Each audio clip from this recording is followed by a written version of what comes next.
Hello, everyone. Welcome to Liam's Lyceum. I'm your host, Liam, aka Hembar, and today I pretty much just need to do it. I kind of forgot about it, but this is right around the time I do my update on my most read authors, or authors I've read the most books by.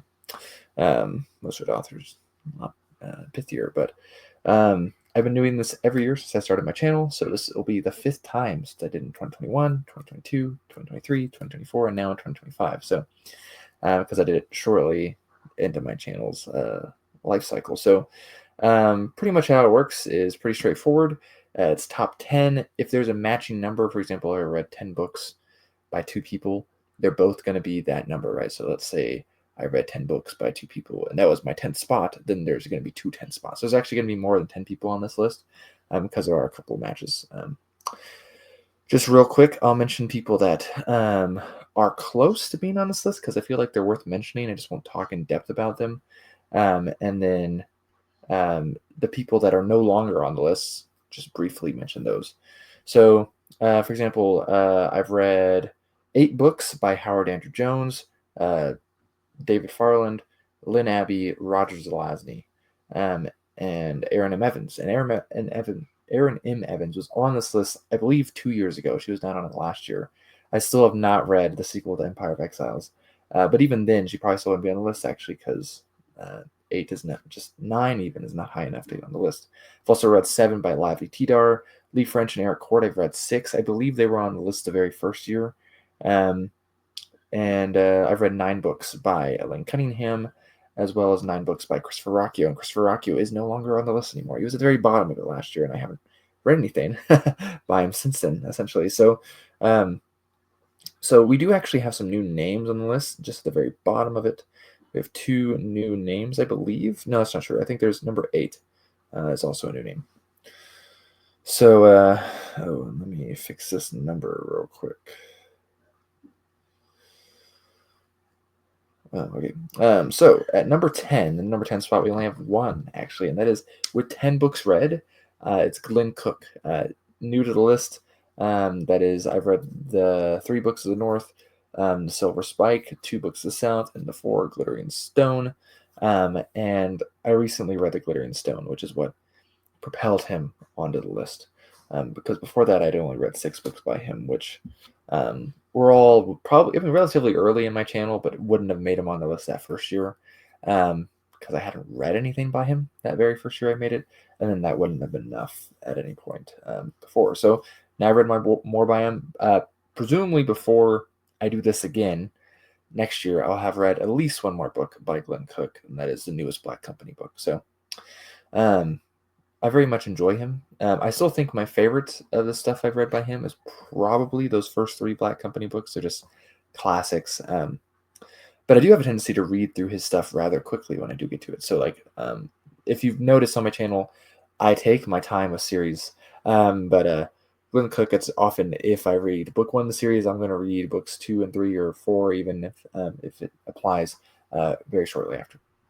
Okay, so at number 9, and I have 3 number 9s, actually, and that is with 11 books read. So the first one's actually kind of a caveat, and I'll explain, but this is also a new person on the list, and that is Terry Brooks. I have read the 3 original Shannara books, which are all standalones, but they're considered a trilogy, technically. The 4 Heritage of Shannara, the first King of Shannara, which is a standalone as well, and then the 3 Word and Void novels. I've read those last 4 relatively recently, actually. And then I'd probably finish up Heritage maybe right around the time I made this list last year. Either way, Terry Brooks did not make the list last year. Now, the reason it's kind of a caveat with 11 books read is I never actually finished The Sword of Shannara. I got about 200 pages in, so pretty far in, but I didn't finish it. I just could not bring myself to finish it. That being said, I've enjoyed most of the stuff I've read by him since, obviously. I mean, I've read 11 books and no one's coercing me to, not even myself. Because there are a couple people on here that are kind of, I forced myself to read them. But, so yeah, 11 books from Terry Brooks, and they're all Shannara books. I don't know if that'll change probably at all. Maybe this time next year I've read more, some of the Joral Shannara books. Also at 11, actually at number 9 with 11 books read, the last 2 have not changed since last year. I'm a little embarrassed, actually. This first one, it's Stephen Erickson. I've read 8 Muslim Book of the Fallen and the 3 Book of Lena Cobalt Brooch novellas. Again, I count novellas. And I can't believe I haven't read anything else since I did this video. I know I read that 8th Malazan Book of the Fallen sometime last year before I did this video, and I still have the last 2 to go. I'm mostly just because I don't want to read books that big, that large right now. I just don't want to. Even though I'm sure I'll enjoy them, I just kind of want to wait until I'm in the mood to read something larger, and so then make sure I enjoy it, because I could definitely read it and it be the wrong time and not really enjoy it. And I've also heard that you should be reading them relatively close together. And do I really want to read 2 books of that size pretty close together? No, I don't really. To be completely honest, I really enjoy pretty much every Erickson book I've read, but that's just a lot. So, and that's one of my problems with epic fantasy. And actually, as much as he deconstructs epic fantasy, and I mean that can be kind of annoying. I think deconstruction stuff doesn't work sometimes, but in a modern epic fantasy, it's fine. I think, since that's a modern genre, anyways. But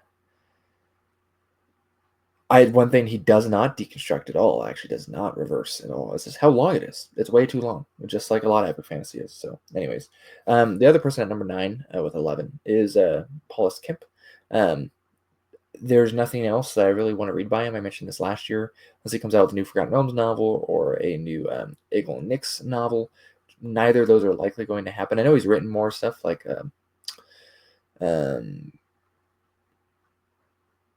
Star Wars stuff. I don't really have any interest in reading that, though. So he'll probably never. I mean, it'll probably take him a minute to get off the list, but he's actually pretty close already with 11 books read.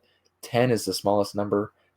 He is at number 9. So I mean, if I read a good amount of other stuff, then he is actually going to be kicked off this list. We'll see if he's still on here next year. But that was the same. It was the same thing last year. So we'll actually see how long that takes.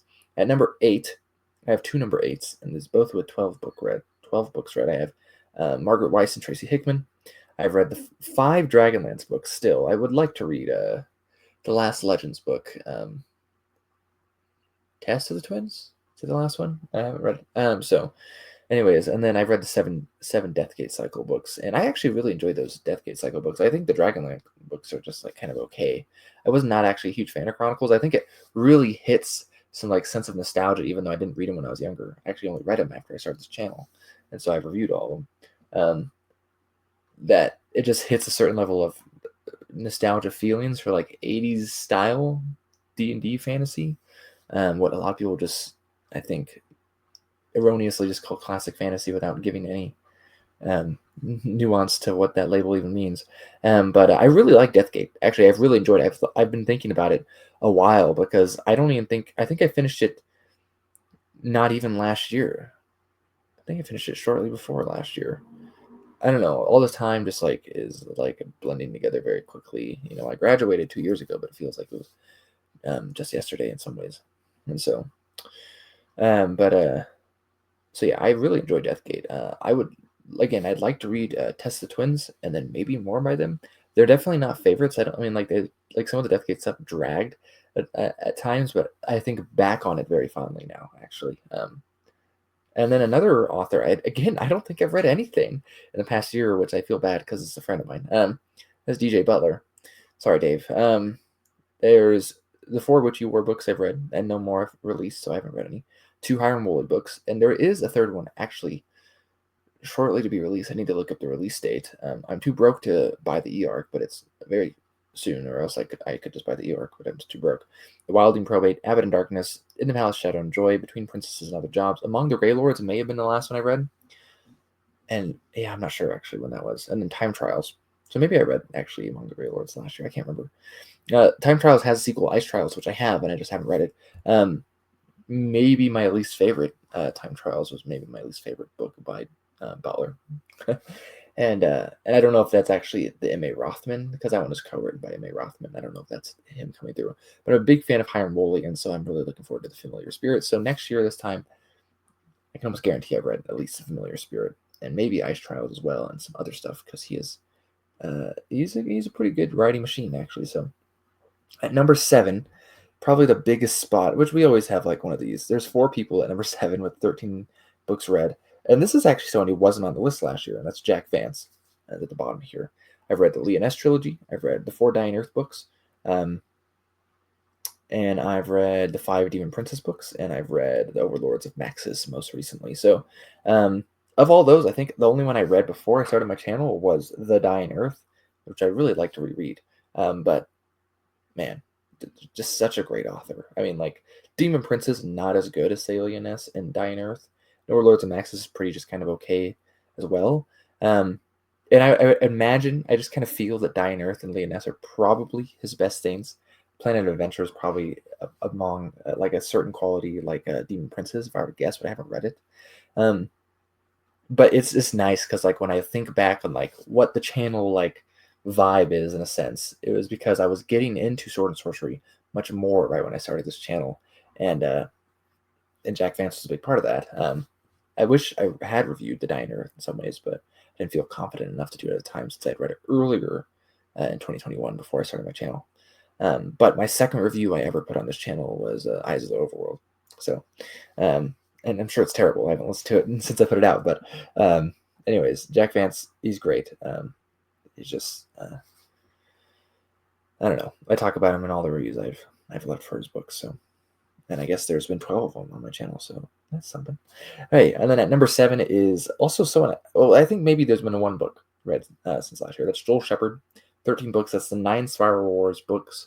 I think Homecoming was the last one, and I had read it. Had come out last year, and I'd already read it. And then there's the 4 Cassandra Cassam novels, and I think I've read one in the last year. 23 Years on Fire. That sounds right to me.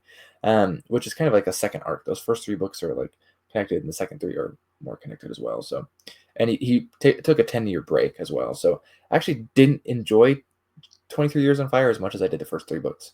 It definitely is getting more into the space opera stuff, but I think the space opera stuff is just done better in Spiral Wars, which I read before reading 23 Years on Fire, of course. And Spiral Wars is done after 23 Years on Fire. Anyways, he has another book out, so hopefully another one I add. Again, I'm mostly just broke, which is the reason I actually haven't read this book, just because I can't really afford to buy books. And so, but that is Precursor, and I'm really looking forward to reading that book 10 in the Spiral Wars. So. And then also at number 7, I have Troy Denning. I have not read anything by him in the past year, so I don't really have much to say besides the fact that he writes a lot of IP or franchise fiction, and he's okay.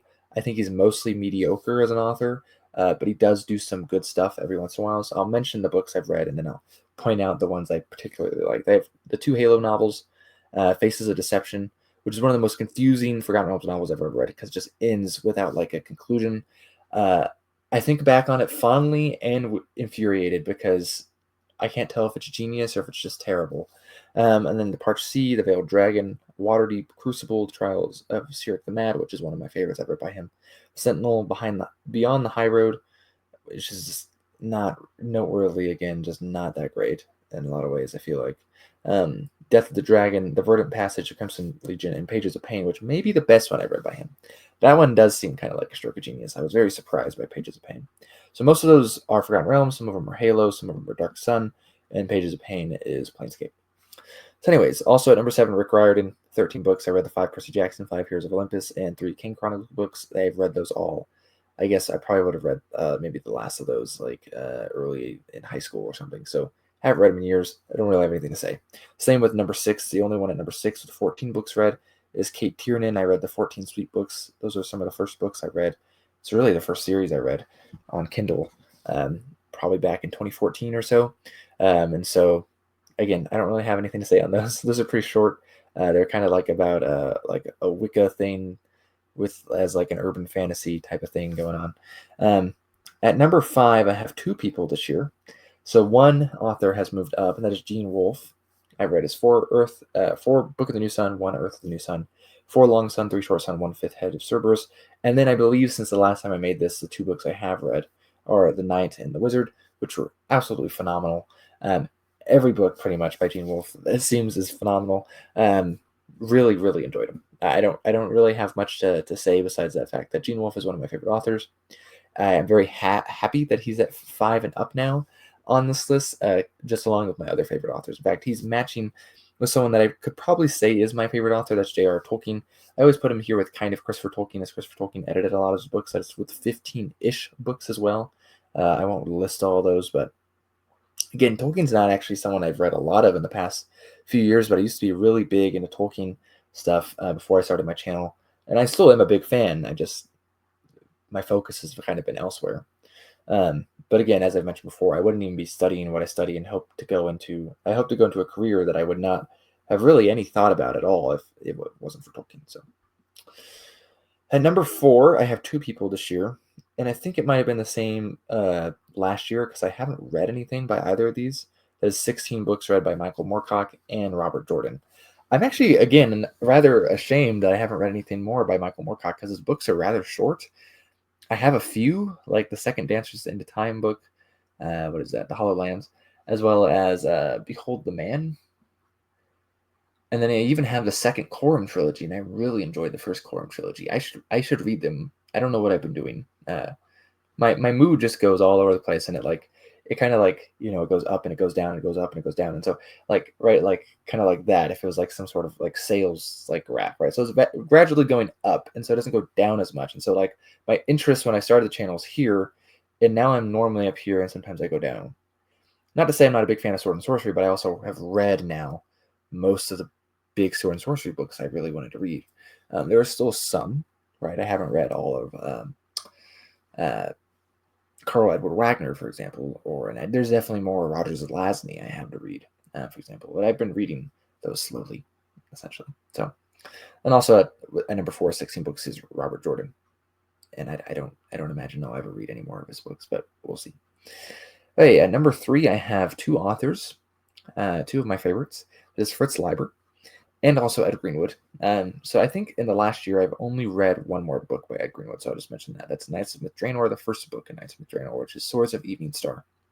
I have 2 more books in that series to read. He is, again, kind of a hit-or-miss author in a sense. I think sometimes he does okay, sometimes he does great, sometimes he doesn't do that great. I think a lot of it actually is hard to gauge because that same description applies to his books. Not just him as an author. Like you'll see, like part of his book is great, and other parts are like, eh.